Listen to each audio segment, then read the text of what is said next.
नमस्कार, मैं अनिल सकरवाल। कक्षा 12 के सिलेबस में डे 115 115 में हम और जैसा कि पिछली क्लास में डे 114 में हमने किया था कि शुद्ध प्रतिरोध पर आरोपित प्रत्यावर्ती वोल्ट था। उसके लिए हमने रिजल्ट निकाले थे वोल्टता और करंट में। वैसे यहाँ पर भी हम वोल्टेज और करंट में रिलेशन फाइंड आउट करेंगे। उसके लिए अपने पास कंडीशन है अलग। इस बार अपने क्या दे रखा है, शुद्ध प्रेरक पर प्रयुक्त प्रत्यावर्ती वोल्टता, alternating voltage applied to an inductor. यहाँ इंडक्टर दे रखा है, हाँ, यानी हमें कॉइल कुंडली दे रखी है, एक प्रेरण कुंडली। उस पर अगर एसी वोल्टेज अप्लाई करें, अल्टरनेटिंग वोल्टेज, तो फिर वोल्टेज और करंट में क्या रिलेशन होता है वो हमें फाइंड आउट करना है, रिलेशन पूरा। और फिर हम उसका यूजेस देखेंगे आगे कि कैसे उसका यूज करना आगे एलसीआर सर्किट के अंदर। तो शुरू करते हैं इसमें शुद्ध प्रेरक पर प्रत्यावर्ती वोल्टता। इसके लिए हम क्या करें, हम एक सर्किट एज्यूम कर लेते हैं कि ये कोई सर्किट है जिसके अंदर क्या लगा है, जिसमें इंडक्टर लगा है। और इस पर जैसे पहले प्रतिरोध पर आरोपित की गई थी वोल्टेज एसी, वैसे इस पर भी आरोपित कर दिया गया। यहाँ इसको एल से डिनोट करते हैं। इसका जो इंडक्टेंस है, सेल्फ इंडक्टेंस, वो क्या है, एल है, स्वप्रेरकत्व एल है। और इस पर अप्लाइड वोल्टेज जो है वो क्या है, V = V0 sin omega t है। अब ये तो अपने पास है। अब अपने को रिलेशन निकालना है किसके लिए, करंट के लिए। तो हम क्या मान के चल रहे हैं, हमने मान लिया कि L कोई स्वप्रेरकता वाली कोई कुंडली है जिस पर प्रत्यावर्ती वोल्टता को आरोपित किया गया है। तो ये बात आप लिख भी दें कि माना L स्वप्रेरकता की प्रेरण कुंडली पर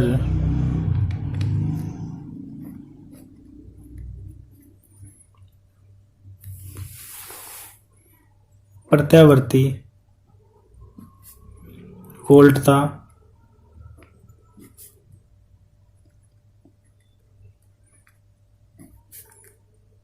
आरोपित की गई है, जिसकी जो समीकरण है वो क्या है, V = V0 sin omega t। Equation दे दें इसे, इक्वेशन फर्स्ट। अब अपने इसको आगे करंट के लिए वैल्यू सोल्व करेंगे। इसके लिए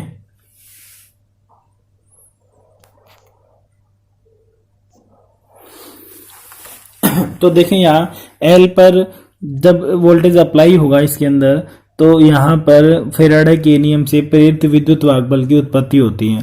और उसकी जो वैल्यू है वो क्या होती है, E = -L di/dt। ये हम लास्ट चैप्टर में हम पढ़ चुके हैं इस बात को, EMI में पूरी डिटेल हमने इसी पे डिस्कस किया था। तो प्रेरक के सिरों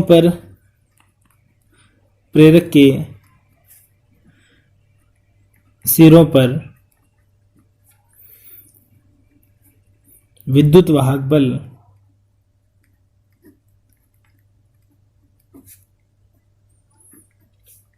is equal to -L di/dt। ये विद्युत वाहक बल है।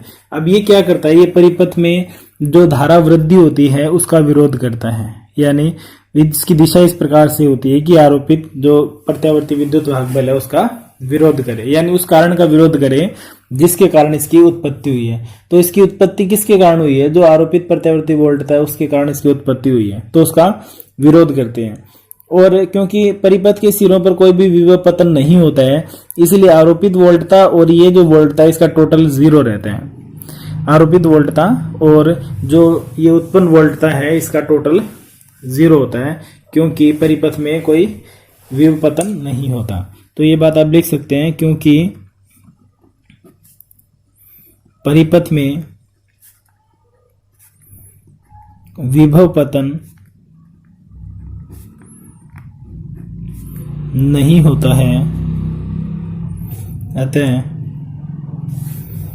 V - L di/dt = 0। नहीं का सम 0 हो जाएगा। अब इसको V को इधर ले जाएं, ये तो ये पॉजिटिव हो जाएगी, L di/dt।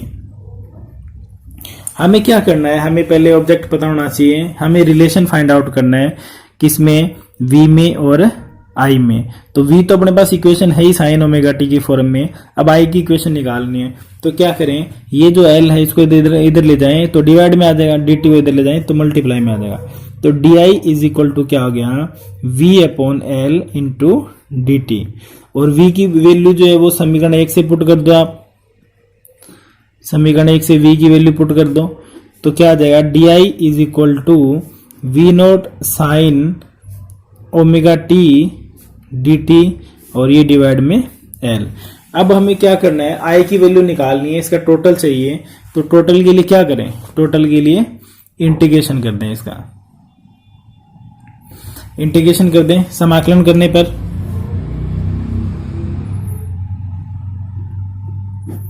समाकलन करने पर इधर तो क्या हो जाएगा, I हो जाएगा, इधर V नॉट अपॉन एल तो क्या है, कांस्टेंट है। समाकलन किसका करेंगे, साइन ओमेगा टी का करेंगे डी टी।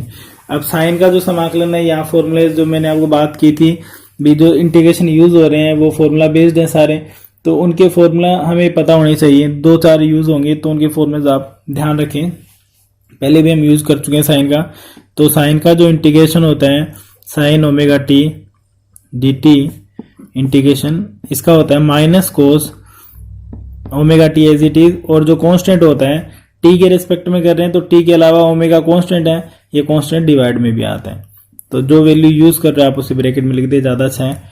तो यहां से वी नॉट अपॉन एल और ये आ जाएगा minus cos omega t upon omega, omega को इधर लिख दें तो ये आ जाएगा V naught upon omega L और माइनस कोस ओमेगा टी। अब देखो हमें तुलना करनी है सबसे पहली बात तो, किससे, समीकरण 1 से। समीकरण 1 क्या है हमारे पास, v is equal to V naught sine omega t, ये इक्वेशन है समीकरण 1। समीकरण 1 हमने हमारे पास क्या है, v is equal to V naught, ये ऊपर लिखी हुई थी हमारे पास साइन ओमेगा टी, ध्यान रखें आप, ये इक्वेशन है। इससे हमें क्या करना है, इससे हमें तुलना करनी है समीकरण। तुलना करने के लिए आई की इक्वेशन भी ऐसी होनी चाहिए कि I is equal to I naught sine omega t के प्लस माइनस कुछ हो सकता है, लेकिन कंपैरिजन करेंगे तो सेम फॉर्म होगी, तभी हम कंपैरिजन कर सकते हैं। साइन का कंपैरिजन कोस से नहीं किया जा सकता क्योंकि कोस के रिजल्ट्स अलग आते हैं, साइन के रिजल्ट्स अलग आते हैं। तो साइन का कंपैरिजन करने के लिए जो हमारे पास करंट का रिजल्ट है वो भी साइन की फॉर्म में ही होना चाहिए। तो इसके लिए हमें पता है सिंपल सी थ्योरी, फिर भी मैं लिख देता हूं यहाँ, साइन 90 माइनस थीटा जो होता है वो कोस थीटा होता है। साइन 90 प्लस थीटा भी कोस थीटा होता है भी, लेकिन हम साइन 90 माइनस यूज कर रहे हैं, क्यों यूज कर रहे हैं वो देखते हैं भी। तो साइन 90 माइनस थीटा क्या है, कोस थीटा। अगर ये वैल्यू माइनस में लगा दे, माइनस से दोनों तरफ मल्टीप्लाई कर दें तो sine 90 minus theta is equal to, इधर भी कर दें क्या हो जाएगा, माइनस कोस थीटा। और ये माइनस को अंदर मल्टीप्लाई करेंगे क्योंकि साइन माइनस थीटा जो होता है माइनस साइन थीटा होता है, यानी अंदर माइनस हो तो उसको बाहर लिया जा सकता है, इसी तरह से बाहर माइनस है तो उसको अंदर लिया जा सकता है। कोस में ये बात नहीं होती है। मैथ्स वाले बच्चे इसको अच्छी तरह से जानते होंगे, लेकिन बायो वाले बच्चे हैं उनको ध्यान रखनी इन चीज़ों को भी, थोड़ी सी मैथ्स भी आपको ध्यान रखनी पड़ेगी। इंटीग्रेशन 11th में नहीं सीखा है तो आप थोड़ा सा जरूर ध्यान रख लें तो दिक्कत नहीं आएगी। तो माइनस साइन थीटा जो है वो क्या होता है, साइन माइनस थीटा के इक्वल होता है। तो माइनस को अंदर लिया जा सकता है, इस तरह से ध्यान रख सकते हैं। तो माइनस को अंदर लेंगे तो ये तो माइनस हो जाएगा और जो थीटा के आगे माइनस लगाइए प्लस हो जाएगा। तो इसको लिख सकते हैं sine theta minus 90 is equal to minus cos theta, और थीटा को क्या लिख रहे हैं, ओमेगा टी। तो क्या आ जाएगा, साइन ओमेगा टी माइनस 90 लिख दो, चाहे इसको पाई बाय 2 लिख दो, क्योंकि पाई का मान 180 होता है तो पाई की फॉर्म में किताबों में यूज करते हैं, अपने भी वैसे कर लेते हैं, is equal to minus cos omega t. तो ये देखो हमारे पास क्या था, माइनस कोस ओमेगा टी है, इसलिए हमने ये सारा काम किया। माइनस कोस ओमेगा टी को क्या लिख सकते हैं, sign omega t minus pi by 2। इस बात को आप ब्रैकेट में लिख दें, बहुत सही रहेगा। तो यहां से एक बात और आ रही है साथ में कि V naught upon omega L, omega L बहुत इंपॉर्टेंट चीज है, इसकी जिक्र करेंगे हम बाद में। ओमेगा एल को एक्सएल से लिखते हैं, एक्सएल क्या है, एक्सएल जो है वो है कुंडली के लिए प्रतिरोध का काम करता है। जैसे आर है, आर रेजिस्टर, वैसे ये भी इसका रेजिस्टेंस है, किसके लिए, कॉइल के लिए, कुंडली के लिए है, इंडक्टर के लिए ये इसका रेजिस्टेंस होता है। तो वी नॉट अपॉन, इसको आर ही समझ सकते हैं हम, लेकिन कुंडली के लिए इसको क्या लिख देंगे, XL लिख देंगे। ठीक है, इसकी बात हम करेंगे आगे। यहाँ ब्रैकेट में लिख रहा हूं मैं, यहाँ ओमेगा L जो है वो किसके बराबर है, XL है। इसे क्या कहते हैं, इसे कहते हैं प्रेरण कुंडली की प्रतिबाधा। प्रतिबाधा वर्ड यूज करते हैं इसके लिए। ये क्या है, रेजिस्टेंस ही है, ये कह सकते हैं रेजिस्टेंस फॉर इंडक्टर। ठीक है, ये समझ सकते हैं अपने, this is resistance for inductor. लेकिन इसको ही डिफरेंस डालने के लिए जैसे वहां R लेते हैं तो इसको R नहीं लिख सकते, क्योंकि R तो के रेजिस्टेंस के लिए यूज ही करते हैं। इसका जो रेजिस्टेंस है उसके लिए क्या लिख देते हैं, इसको XL लिख देते हैं। तो here I is equal to V0 upon XL। XL बहुत काम की वैल्यू, आगे हम बात करेंगे इसकी, sign omega T minus pi by 2। ये वैल्यू आ गई इसकी, sign omega T minus pi by 2। अब देखो ये XL जो है वो किसकी तरह बिहेव कर रहा है, R की तरह, रेजिस्टेंस। और V upon R according to Ohm's law क्या होता है, I होता है। तो V0 में रेजिस्टेंस का डिवाइड करेंगे तो मैक्सिमम वैल्यू आएगी, दैट इज I0। तो यहां से we can write as a V0 upon XL is equal to I0। Then I is equal to I0 sine omega T minus pi upon 2। ये क्या है, इक्वेशन 2 है। तो अब देखो समीकरण 1 अपने पास क्या थी, ये लिखी हुई है, ये दिखाई दे रही होगी आपको, V is equal to V0 sine omega T। और इक्वेशन सेकंड ये रही, क्या आ गई, I is equal to I0 sine omega T। तो LHS में ये वोल्टेज की इक्वेशन है तो V आ रहा है, ये करंट की इक्वेशन है तो I आ रहा है। वोल्टेज की पीक वैल्यू, करंट की पीक वैल्यू, साइन यहाँ फेज क्या है, हो गए ओमेगा T, और यहाँ फेज क्या, omega T minus pi by 2। इसका मतलब क्या हुआ, करंट जो है वो वोल्टेज से माइनस पाई बाय 2 है, यानी 90 डिग्री पीछे है। करंट वोल्टेज से 90 डिग्री पीछे है। सिंपल ये कह सकते हैं कि वोल्टेज करंट से 90 डिग्री आगे है। तो ये बहुत महत्वपूर्ण रिजल्ट है कि वोल्टेज और करंट में क्या रिलेशन है इंडक्टर के लिए। तो हमने रजिस्टर के लिए बात की थी, कंपैरिजन कर लें साथ साथ। तो उसमें क्या था, वोल्टेज और करंट सेम डायरेक्शन में थे, एक ही कला में थे। यहाँ क्या कहेंगे, वोल्टेज करंट से 90 डिग्री आगे रहता है। तो आप ये लिखेंगे इसमें, प्रेरक में या प्रेरण कुंडली में वोल्टता धारा से पाई बाय 2 आगे रहता है। ये भी कह सकते हैं भी करंट पीछे रहता है, दोनों का मतलब एक ही है। अब आप वोल्टेज फॉर्म में ध्यान रखें इसे, कि ये बात भी काम आएगी। या तो करंट फॉर्म में भी रख सकते हैं, माइनस पाई बाय 2 है तो करंट पीछे रहता है 90 डिग्री। लेकिन जब हम LCR पढ़ेंगे तो उसमें ये बहुत सी चीजें काम आएंगी। तो वहां ये बात हमें जरूरत रहेगी कि अगर वोल्टता से ध्यान रख रखा है तो उसका डायग्राम बहुत ही इजी और जल्दी समझ में आ जाता है और परमानेंट याद भी रह जाता है।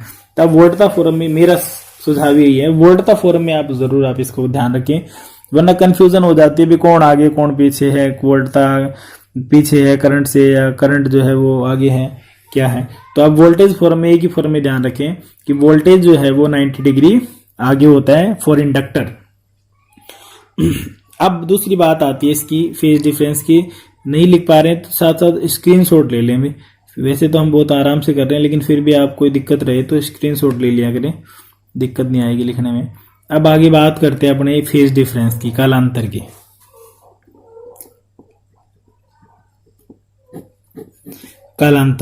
कालांतर क्या होगा, करंट का लिए ले लो वैल्यू और वोल्टेज के लिए ले लो। वोल्टेज में करंट को माइनस कर दो या करंट से वोल्टेज को माइनस कर दो, एक ही बात है, हमें डिफरेंस मिल जाएगा कितना है। तो अगर वोल्टेज का देखें तो एंगल कितना है, ओमेगा टी है, माइनस इसका देखें तो कितना है, omega t minus pi by 2, तो माइनस माइनस क्या हो जाएगा, प्लस हो जाएगा। तो वोल्टेज में से करंट माइनस कर रहे हैं तो वोल्टेज की फॉर्म में हम इसको ले रहे हैं। तो यहां से क्या आ गया, ओमेगा टी कैंसिल हो गया। अगर आपको कालांतर पूछा जाए तो केवल आपको ये बात बतानी है कि कितना होता है, पाई बाय 2 होता है। कैसे होता है, तो वोल्टेज पाई बाय 2 आगे होता है और करंट पाई बाय 2 पीछे होता है। एक फॉर्म आप ध्यान रखिए, कंफ्यूजन नहीं होगी, क्योंकि जब हम कैपेसिटर पढ़ेंगे तो इसके अपोजिट रिजल्ट हमारे सामने आएंगे। तो फिर किस में आगे होता है किस में पीछे होता है, थोड़ी सी कंफ्यूजन क्रिएट हो जाती है। इसलिए आप कंफ्यूज ना हो, और एक ही फॉर्म को ध्यान रखें, वोल्टेज ध्यान रख लें कि इंडक्टर में वोल्टेज 90 डिग्री आगे रहता है। अब इसके अंदर हम बात करते हैं, नेक्स्ट जो है वो इसके ग्राफ की बात करेंगे कि इसके ग्राफ जो है वो कैसे बनाने हैं वो देखें। अब देखें इसके आगे इसका ग्राफ किस तरह से बनाना है, सेम उसी तरह से दोनों ग्राफ की बात करेंगे हम। पहले इधर लेते हैं हम टाइम ग्राफ लेते हैं, इधर ये टी ले लिया। अब पहले वोल्टेज की इक्वेशन अपने पास सिंपल है, क्योंकि चेंज तो करंट में हम देख रहे हैं क्या रिलेशन आ रहा है, तो वोल्टेज की तो V equal to V naught sine omega t है। साइन ओमेगा टी का ग्राफ वैसे ही आता है, साइन वेव जैसे होती है साइन वेव, उसी तरह से जैसे ये हमारे पास आ गया,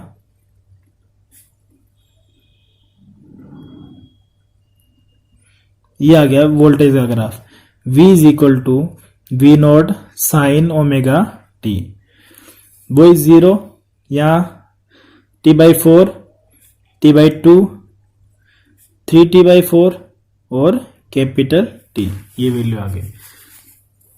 अब इसका मैक्सिमम और मिनिमम मान लिख लेते हैं। ये मैक्सिमम मान है इसका V0 और ये मिनिमम मान है इसका इधर माइनस V0। दूसरी बात, अब इसमें करंट के लिए देखें तो करंट में क्या वैल्यू है, करंट में क्या है, I is equal to I naught sine pi by omega t minus pi by 2 है, यानी ओमेगा टी के अनुसार तो ये चल ही रहा है, उसमें क्या है ये 90 डिग्री पीछे है वोल्टेज से, यानी जहां पर इसका मान अधिकतम होता है उससे 90 डिग्री बाद में जो है करंट का मान अधिकतम पहुंचता है, यानी उस समय करंट 90 डिग्री पीछे रहता है। तो इसका जो ग्राफ है 90 डिग्री, यानी जब इसका मान 0 है तो इसका मान नेगेटिव होना चाहिए, ठीक है। जब इसका मान 0 है यहां पर तो इसका मान नेगेटिव होना चाहिए।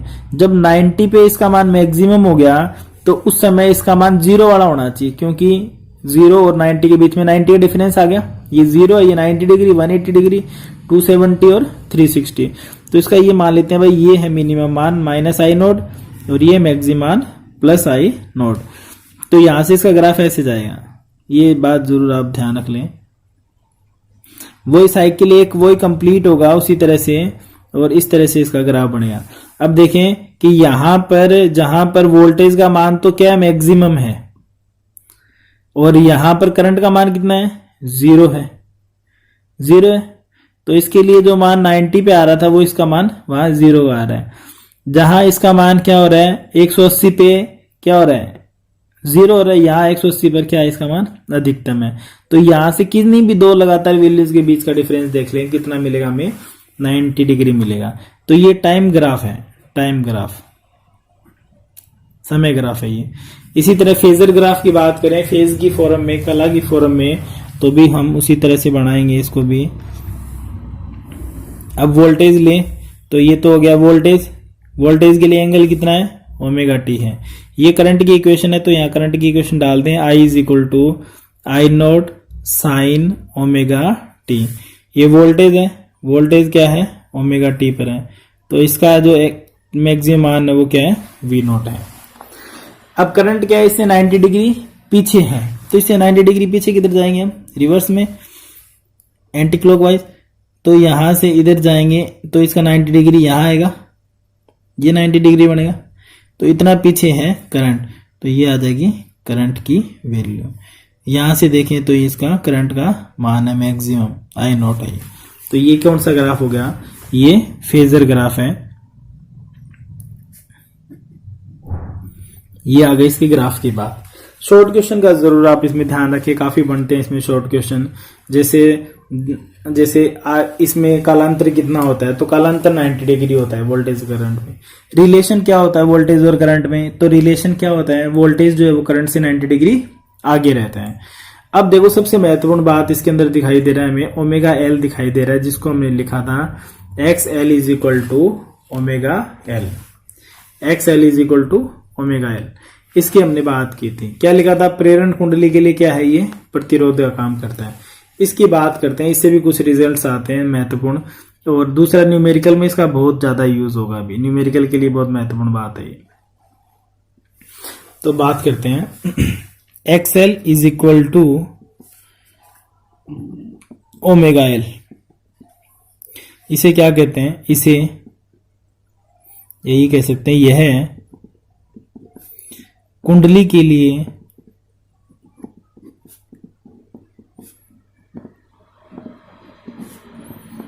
प्रतिरोध का कार्य करता है।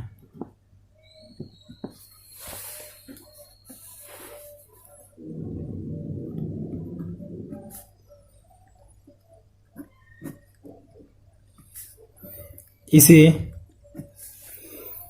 प्रेरणिक प्रतिबाधा, प्रेरणिक प्रतिबाधा, इंडक्टिव रिएक्टेंस कहते हैं इसको,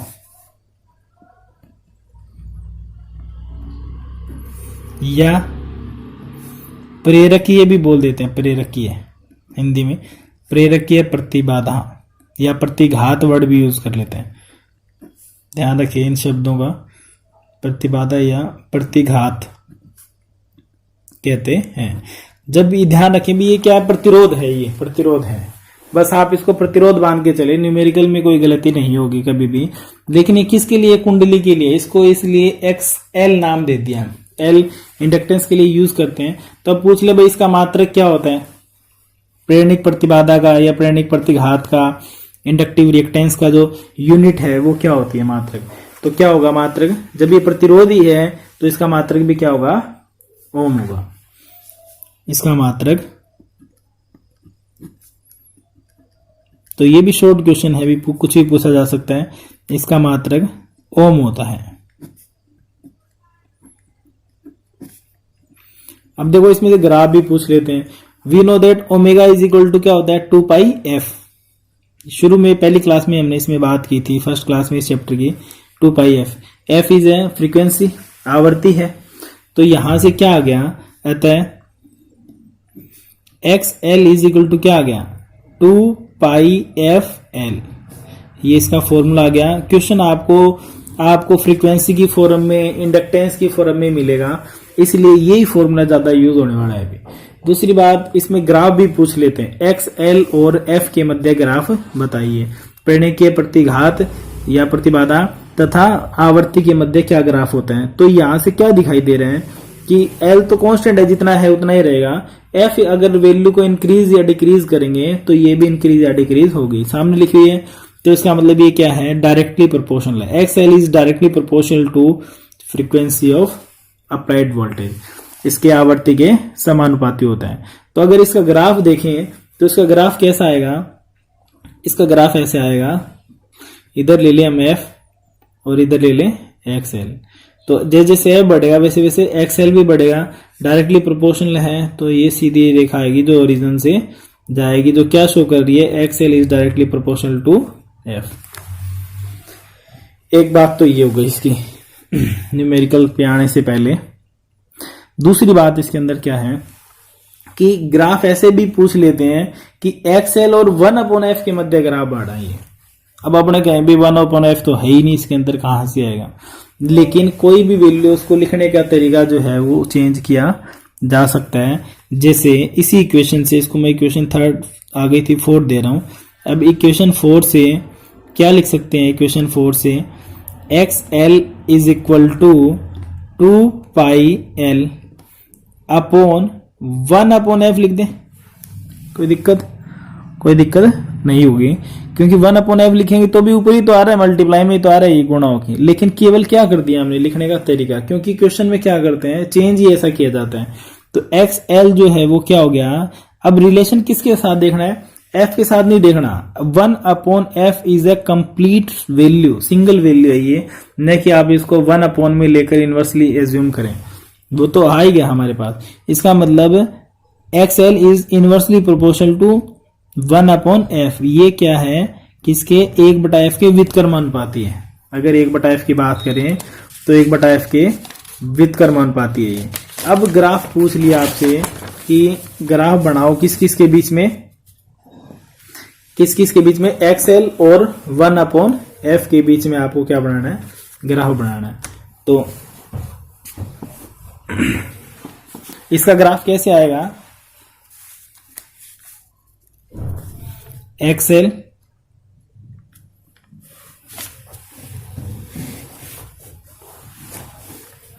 एक्सएल व 1/f में ग्राफ।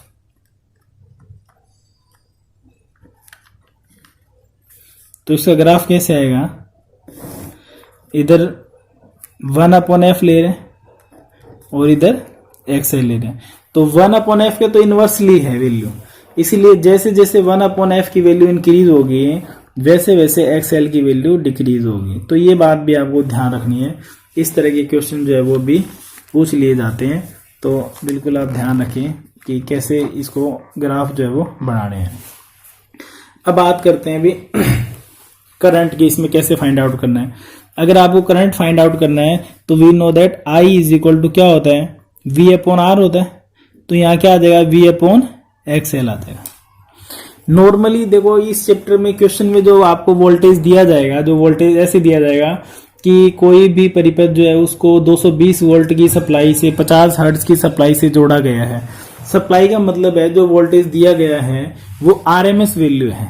तो क्वेश्चन में ये कह देंगे कि इसके आईआरएमएस का मान ज्ञात करो, करंट का आरएमएस मान ज्ञात करो, या आईआरएमएस बताओ, या वर्ग माध्य मूल मान बताओ। तो यहां ध्यान रखना है कि अगर आईआरएमएस निकालना है तो वो क्या होगा, V R M S upon XL. अब एक्सएल के लिए आपको वैल्यू दे दी जाएगी, is equal to V R M S upon 2 pi constant है, एफ की वैल्यू दे देंगे और एल की वैल्यू दे देंगे। तो ये फॉर्मूला जो है वो बहुत काम आने वाला है, इंपॉर्टेंट फॉर्मूला है भी ये। नेक्स्ट क्वेश्चन दे देते हैं, क्वेश्चन 5। और आपको ध्यान रखना है जो क्वेश्चन में आपको वोल्टेज दिया जाएगा वो आरएमएस वैल्यू ही होगी। क्वेश्चन में आपको वोल्टेज का आरएमएस मान ही दिया जाएगा। ये नहीं है कि पहले आप √2 का डिवाइड करने बैठ जाएं और फिर आप आरएमएस मान निकालें और फिर तो गलत होगा।